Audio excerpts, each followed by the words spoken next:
417 to 154. That is the vote count that just rewrote transatlantic trade, and almost no one covered it. The European Parliament advanced a deal that drops EU tariffs on American industrial goods to zero. Not 5%, not 10%, zero.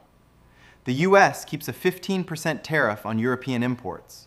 America gets zero tariff access into a market of 450 million people, and Europe pays 15% to get in here. That is not a balanced deal. That is leverage. If you want to see the real numbers behind the headlines, subscribe to the Data Desk and hit the bell so you never miss a breakdown. The EU is the largest goods trading partner the United States has by total bilateral volume, according to the USTR in 2026. This is the backbone of the Western economic world. In 2025, EU exports to the United States hit a record 555 billion euros. That is $641 billion flowing from Europe into American ports in a single year. On March 26, 2026, the parliament that governs those trade flows voted 417 to 154 to advance this deal. That is a 73% majority. That is a mandate. Now think about what changed to get here. Between January 2025 and February 2026, U.S. tariff policy collected $224.8 billion in customs revenue, according to Wharton's budget model. That is not a policy in retreat. That is a policy with receipts. Europe looked at that number. Europe looked at the 145% tariff wall America built against China. And Europe made a calculation. Better to be inside this deal than outside it. $641 billion in EU exports to America in 2025, a single-year record. And the parliament behind that number just voted 73% in favor of zeroing their tariffs on our goods, while we hold at 15%. They reduce to zero, we stay at 15. That asymmetry is the headline nobody ran with. When EU tariffs on US industrial goods hit zero, American exporters gain access to 450 million consumers without the tax they used to pay at the border. Machinery, aerospace components, agricultural equipment. Every US manufacturer targeting Europe gains a direct price advantage the moment that tariff disappears. But here's the question nobody is asking. This was not the final vote. The 417 advanced the deal. They did not ratify it. The final vote has not happened. So what still stands between America and zero tariff access to the world's largest single market? And why did 154 members vote against it? What conditions did the majority attach? Because buried in those safeguards is the real story, exactly how much leverage America holds and how hard Europe is fighting to claw some of it back. The safeguards are where the real story lives. When 417 members of the European Parliament voted yes on March 26th, they did not vote for a clean deal. They voted yes with conditions. Europe retained the right to reimpose tariffs if the US violates the agreement's terms. They built an escape hatch into their own yes vote. The continent, running a $641 billion annual export surplus into America, still felt it needed a way out. That is not confidence. That is caution dressed up as cooperation. The Trade Committee voted 29-9, a 76% approval rate. But every no vote represented a bloc that saw these terms as too favorable to Washington. Here's the number that explains the caution. In 2025, EU exports to the US totaled $641 billion. US exports to the EU ran considerably lower. Europe needs American consumers more than the headline diplomacy suggests.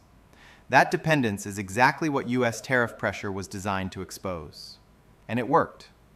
The July 2025 framework, the foundation of the March 2026 vote, came after months of tariff escalation.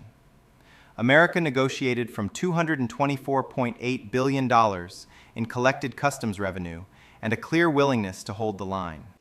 European manufacturers faced a 15% U.S. tariff wall with no relief in sight. German GDP growth for 2026 is forecast at just 0.8% by the IMF, France at 0.9%, Italy at 0.5%. The U.S. GDP growth forecast for 2026 sits at 2.3% from that same IMF report released April 14th. That gap, 2.3% versus 0.5 to 0.9%, is not a footnote. That is the entire negotiating table summarized in 4 numbers. When the stronger economy offers a deal, the weaker economies take it. That is exactly what happened on March 26th. The U.S. grows at 2.3%, while Germany, France, and Italy sit under 1%, according to the IMF April 2026 outlook. That gap is the silent engine behind every concession Europe made. The final ratification vote has not been scheduled, and that delay is a pressure point. Because every month without ratification is another month European manufacturers pay 15% to reach American consumers, while U.S. exporters wait for their zero-tariff access. Time is not neutral in a trade negotiation. Right now, time is working for Washington. Every month without ratification keeps the asymmetry intact. U.S. goods still face European duties, while American leverage compounds. The 154 members who voted no are organizing for the final vote. The deal is alive. The math favors it passing, but the conditions attached, the safeguards, the escape clauses, tell a deeper story about where the power in this relationship actually sits. And in part 3, we follow that power to its source. Because the real reason Europe moved on this deal is not diplomacy. It is a single number that changed the entire calculation. And that number has nothing to do with tariffs. The number is $641 billion, but not the one you already know. That is the EU's export total into America. Here is the one that Europe's negotiators stared at across every table: the U.S. trade deficit with the European Union. America imports far more from Europe than it exports back.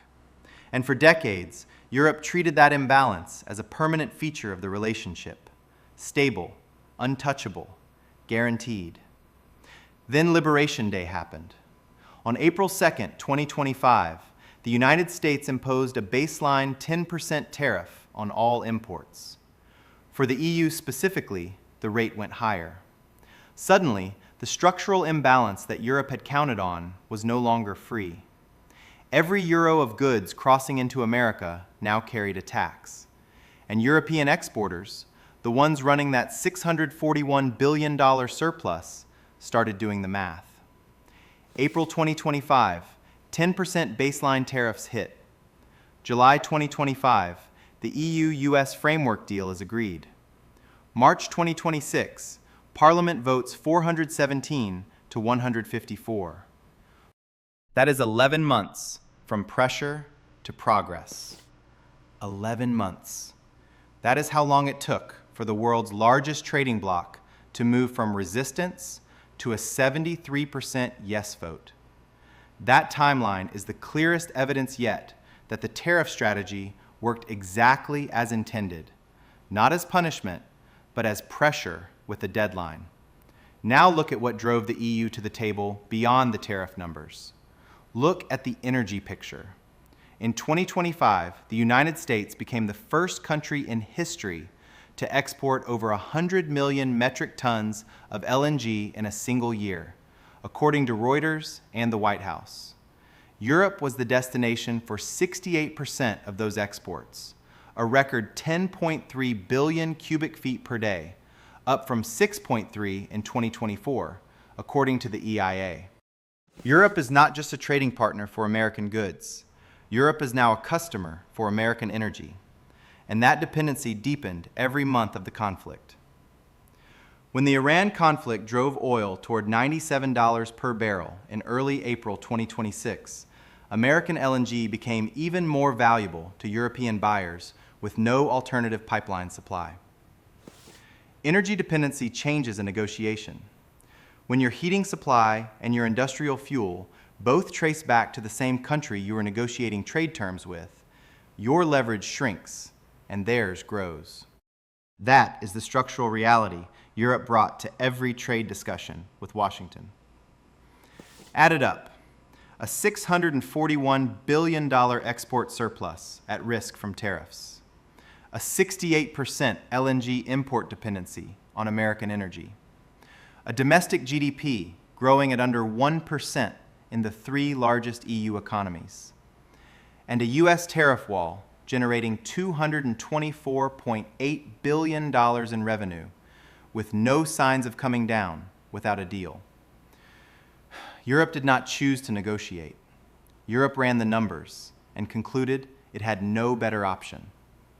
$641 billion in exports at risk, 68% LNG dependency, $224.8 billion in US tariff revenue collected. Those three numbers explain the 417 to 154 vote better than any diplomatic statement ever could. But here's what the deal does not resolve.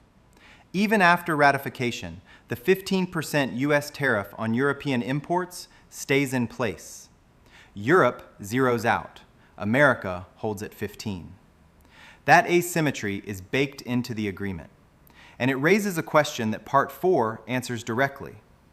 What does America actually do with that 15%?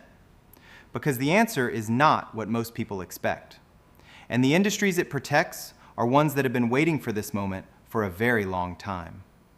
The 15% is not an accident. When American negotiators agreed to zero EU tariffs on US industrial goods while holding their own rate at 15%, that was not an oversight. That was architecture. And to understand what it protects, look at the sectors where American manufacturing has been fighting for survival for 2 decades. Steel, automobiles, precision machinery, pharmaceuticals. These are the categories where European producers compete directly with American workers. The 15% is the wall that stays up, while the rest of the deal opens the door. EU tariffs on American goods go to 0% under this deal. US tariffs on European imports hold at 15%, by design, not by default. Now look at what zero tariff access into Europe means for American industries. US aerospace exports gain immediate price competitiveness against Airbus in European procurement. Agricultural equipment enters European markets without the duty penalty, suppressing those exports for years. American technology hardware enters the EU at zero cost at the border. These are structural openings in markets worth hundreds of billions of dollars annually.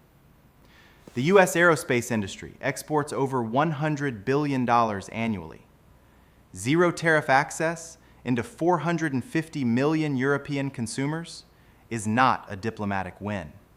It is a revenue event. American farm equipment manufacturers have watched European competitors operate behind a tariff wall for decades. When that wall drops to zero, the competitive landscape in European agricultural markets changes overnight. Here is the dimension nobody is connecting to this deal. In 2024, American companies announced 244,000 reshoring and foreign direct investment jobs, according to the Reshoring Initiative. By July 2025, over $500 billion in U.S. manufacturing investment had been committed, with 500,000 jobs projected, according to Deloitte. Those factories are being built to produce goods. Zero tariff access to 450 million European consumers is exactly the export market they need to justify the investment at scale. The deal and the reshoring wave are not separate stories. They are the same story told from 2 different angles. 244,000 reshoring jobs announced in 2024. $500 billion in manufacturing investment committed by mid-2025. And now a zero tariff gateway into the world's largest single market waiting on the other side. The final ratification vote has not been scheduled. The 154 members who voted no will make their case, but the direction is set.